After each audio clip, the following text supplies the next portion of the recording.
Hello dear listener, welcome back. एक बार फिर आप लोगों के बीच UP triple S C junior analyst drug से रिलेटेड आज का टॉपिक फार्मास्यूटिकल एनालिसिस में हम लोग बात करेंगे आयन एक्सचेंज क्रोमेटोग्राफी के बारे में। तो आइए स्टार्ट करते हैं कि what is the principle behind the ion exchange chromatography. Ion exchange chromatography के बीच का जो प्रिंसिपल है वो क्या है। तो प्रिंसिपल देखें, separation based on the charge interaction, यानी जो चार्ज हम लोग अपने कंपाउंड जो हमारे हैं उनको चार्ज करेंगे, यानी कैटायन और अनायंस में, और क्या इंटरेक्शन उस बेसिस पे ये इसका प्रिंसिपल काम करता है। तो करेक्ट आंसर होगा बी। अब देखिए आयन एक्सचेंज क्रोमेटोग्राफी के बारे में अगर थोड़ा सा देखें तो आयन एक्सचेंज जो क्रोमेटोग्राफी है, it is widely use the technique for separating charge molecule based on their affinity to opposite charge ion exchange resin. अब ये नाम ही आयन एक्सचेंज, आयन एक्सचेंज का मतलब आयन को एक्सचेंज करेगा। अब यहाँ पे चार्ज मॉलिक्यूल है, यानी हमारे पास जो मॉलिक्यूल है चार्ज होंगे, जैसे कैटायंस और एनायन, पॉजिटिव और नेगेटिव, पॉजिटिव और नेगेटिव। और साथ ही हम लोग यूज करेंगे opposite charge ion exchange resin को, यानी हम लोग एक रेजिन यूज करेंगे जिसपे अपोजिट चार्ज होंगे, पॉजिटिव और नेगेटिव। तो नेगेटिव पॉजिटिव के साथ इंटरेक्ट करेगा, पॉजिटिव नेगेटिव के साथ इंटरेक्ट करेगा। तो इसी बेसिस पे सेपरेशन होता है, इसलिए इसका नाम है आयन एक्सचेंज क्रोमेटोग्राफी। प्रिंसिपल क्या है इसका देखें, ion exchange chromatography works on the principle of the reversible exchange of charged molecule ions between the solution and insoluble oppositely charged resins. यानी हम लोग जो रेजिन्स यूज कर रहे हैं ये भी चार्ज होगा, यानी पॉजिटिव चार्ज होगा या तो नेगेटिव चार्ज होगा। और जो मॉलिक्यूल यूज कर रहे हैं, कंपाउंड यूज कर रहे हैं, भी चार्ज होगा नेगेटिव या पॉजिटिव। अब नेगेटिव पॉजिटिव के साथ इंटरेक्ट करेगा, पॉजिटिव नेगेटिव के साथ इंटरेक्ट करेगा, और ये रिवर्सिबल होते हैं। ऐसा नहीं कि एक बार अट्रैक्शन हो गया तो फिर हमेशा, ये रिवर्सिबल है, फिर छोड़ भी देंगे। अगर कोई ये जो चार्ज का जो कनेक्टिविटी बनता है डिपेंड करता है एफिनिटी पे, ठीक। अब इससे ज्यादा कोई हायर एफिनिटी वाला होगा तो इसको छोड़ेगा, दूसरा अटैच हो जाएगा, इसलिए इसको बोलते हैं reversible. The separation is based on the charge of molecule, positive और negative, and their affinity to charge group on the resins. यानी जो रेजिन्स पे चार्ज है उसकी एफिनिटी पे डिपेंड करेगा कि उससे साथ उसकी एफिनिटी कितनी है। अब देखें जो हम लोग रेजिन्स यूज करते हैं, types of ion exchange chromatography, cation exchange chromatography होगा, जिसको हम लोग बोलते हैं एसिडिक आयन एक्सचेंज। अब ये जो द रेजिन्स है contain negatively charge functional group, ठीक। तो कैटायंस है। अब ये रेजिन्स कंटेन किया रहेगा, नेगेटिवली चार्ज फंक्शनल ग्रुप, यानी कार्बोक्सिलेट। अब देखो याद रखना है तुमको, नाम है कैटायन एक्सचेंज। कैटायन को जो एक्सचेंज करेगा, तो कैटायन को कौन एक्सचेंज करेगा, जो नेगेटिव चार्ज होगा। यानी हमारा जो रेजिन है वो नेगेटिवली चार्ज फंक्शनल ग्रुप होगा, जिसे बोले carboxylate group. It binds positively charge molecule, नाम यह कैटायन एक्सचेंज, तो पॉजिटिव चार्ज को बाइंड करेगा, इसलिए इसको बोलेंगे कैटायंस। अब एग्जांपल में क्या है, सीएम सेलुलोज यानी carboxy methyl cellulose resins. Ion exchange chromatography, जिसको हम लोग बोलते हैं बेसिक आयन एक्सचेंज। कैटायंस को क्या बोल रहे थे, एसिडिक, एनायन को बोलेंगे बेसिक। ये सारे क्वेश्चन पूछे जा सकते हैं आपसे। तो resin contain positively charge functional group, example amine group, ठीक। It binds negatively charge molecule को बाइंड करेगा, एग्जांपल आप देखें तो di ethyl amino ethyl cellulose resins हम लोग यूज करते हैं। तो गैस क्रोमेटोग्राफी में गैस सिस्टम पे हम लोग काम कर रहे थे। आयन एक्सचेंज में किस पे काम करेंगे, आयंस के बेसिस पे करेंगे, कैटायन और एनायंस के बेसिस पे। तो यहां पे देखें ये आपका लो सॉल्ट इल्यूशन बफर और ये हाई सॉल्ट।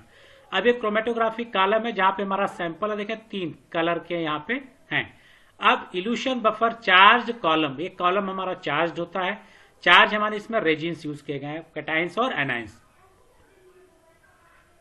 अब इसमें हम लोग क्या करते हैं, सॉल्वेंट ऐड करेंगे। अब सॉल्वेंट ऐड करेंगे तो ये सेपरेशन होगा, और सेपरेशन उस बेसिस पे होगा कि आपका जो कैटायंस एनायंस है, जो रेजिन्स है, उसके साथ एफिनिटी क्या है। जिसकी एफिनिटी ज्यादा वो ज्यादा देर तक रुका रहेगा, यानी इसकी एफिनिटी ज्यादा है तो ज्यादा देर तक रुका है, उससे नीचे आ गया, और सबसे पहले जिसकी लोअर एफिनिटी वो बाहर आ गया, तो ये बाहर आ गया।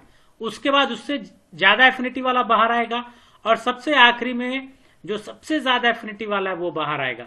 तो ये एफिनिटी पे डिपेंड करेगा और ये हमारा फ्रैक्शन अलग अलग हमारा क्या हो गया, कलेक्ट हो गया। जो डिस्प्लेसमेंट हुआ, जो मूवमेंट हुआ, वो इंटरेक्शन बिटवीन द चार्ज की हुआ। अब स्टेप्स क्या क्या यूज करते हैं वो देखें। तो कॉलम प्रिपरेशन करेंगे, कॉलम को पैक करेंगे with appropriate ion exchange resin, cation है कि एनायन है, जो भी हमको लेना वो लेंगे। Equilibrate the column with the buffer at specific pH to stabilize the region. हम लोग बफर यूज करते हैं, साथ में पीएच मेंटेन करेंगे जिससे हमारा रेजिन क्या हो, स्टेबलाइज हो जाए। फिर सैंपल अप्लाई करेंगे, सैंपल को लोड करेंगे कॉलम में। Molecule with the charge opposite to resin will binds while other flow through. अब समझ में आया कि यहां पे कह रहा है कि जो रेजिन्स हमने लिया, कैटायंस रेजिन्स लिया, जब हमने डाला इसमें सोल्यूशन, ये पॉजिटिव भी था और नेगेटिव भी। नेगेटिव वाला तो बाइंड करेगा, लेकिन पॉजिटिव वाला क्या करेगा, फ्लो थ्रू, ये बह जाएगा बाहर, जल्दी से बाहर निकल के चला आएगा। फिर wash the column with the same buffer to remove unbound molecule. अब जो बाइंड हो गया, ये तो पॉजिटिव और नेगेटिव बाइंड हो गया तो ठीक है, बाइंड के फॉर्म में। अब उसको वॉश करेंगे ताकि कोई अनबाउंड मॉलिक्यूल वो भी बाहर निकल आए। अब इल्यूशन क्या करेंगे, elute the bound molecule with changing the buffer condition. अब ये कह रहा है जो जुड़ गया आपस में, इनको भी तो बाहर निकालना है, पता करना है क्या। अब ये जो जुड़ गया है, इसको अलग करने के लिए हम लोग क्या करते हैं, बफर को चेंज करते हैं।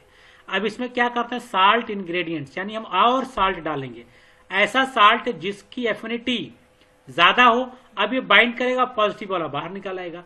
तो हम लोग क्या साल्ट इंग्रेडिएंट्स यूज करते हैं, इंक्रीजिंग द आयनिक स्ट्रेंथ, जो स्ट्रेंथ को बढ़ाएगा, यानी NaCl कंसंट्रेशन, जो डिस्प्लेस करेगा बाउंड आयन को। जब ये डिस्प्लेस करेगा तो बाउंड आयन फिर इल्यूट्स के फॉर्म में बाहर निकल आएगा।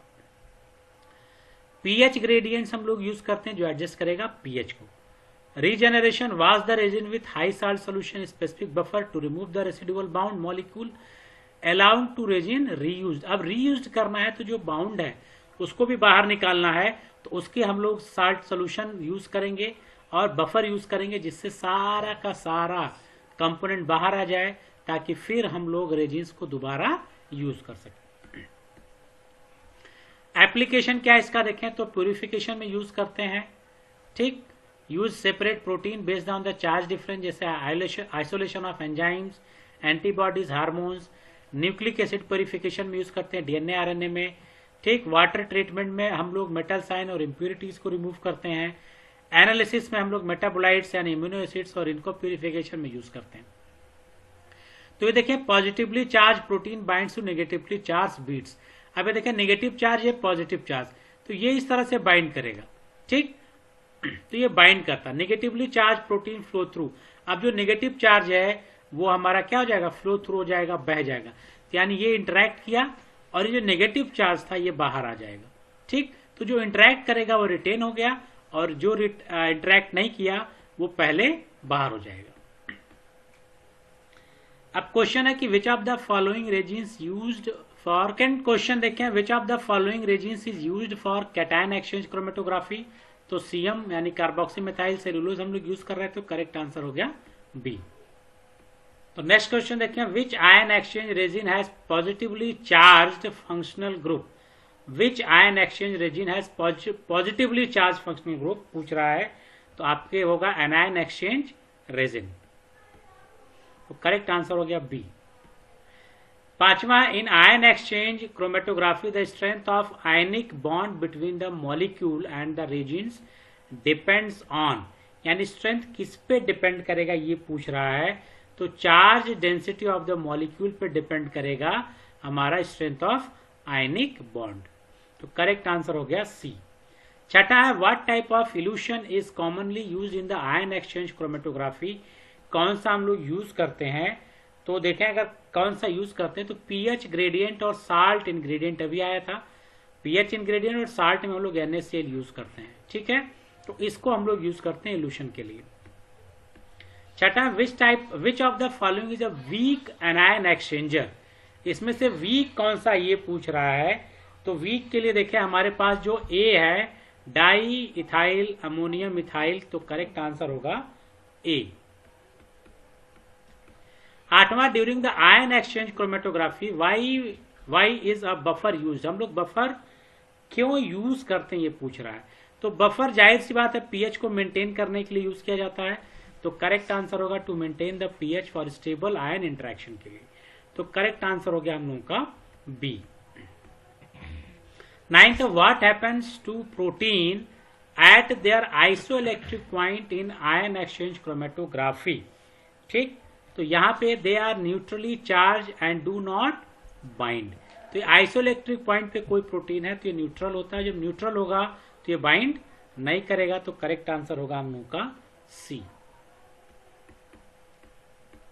10वां, which type of sample can analysed using ion exchange chromatography. कैसे कंपोनेंट को हम लोग एनालाइज करेंगे ये पूछ रहा है। तो प्रोटीन पेप्टाइड्स हो, न्यूक्लियाइड्स हो, आयन इन सोल्यूशन हो, हम सबको एनालाइज करेंगे, तो करेक्ट आंसर होगा ऑल ऑफ द अबव। तो ये क्वेश्चन रिलेटेड थे आपके आयन एक्सचेंज रेजिन्स के साथ, जो आपके एमसीक्यूज थे। तो अब आपका एग्जामिनेशन बहुत नजदीक है, तो ज्यादा से ज्यादा एमसीक्यूज को सॉल्व करिए ताकि आप इस एग्जाम को क्वालिफाई करें। फिर मिलेंगे नेक्स्ट वीडियो में। Till then goodbye, have a nice day.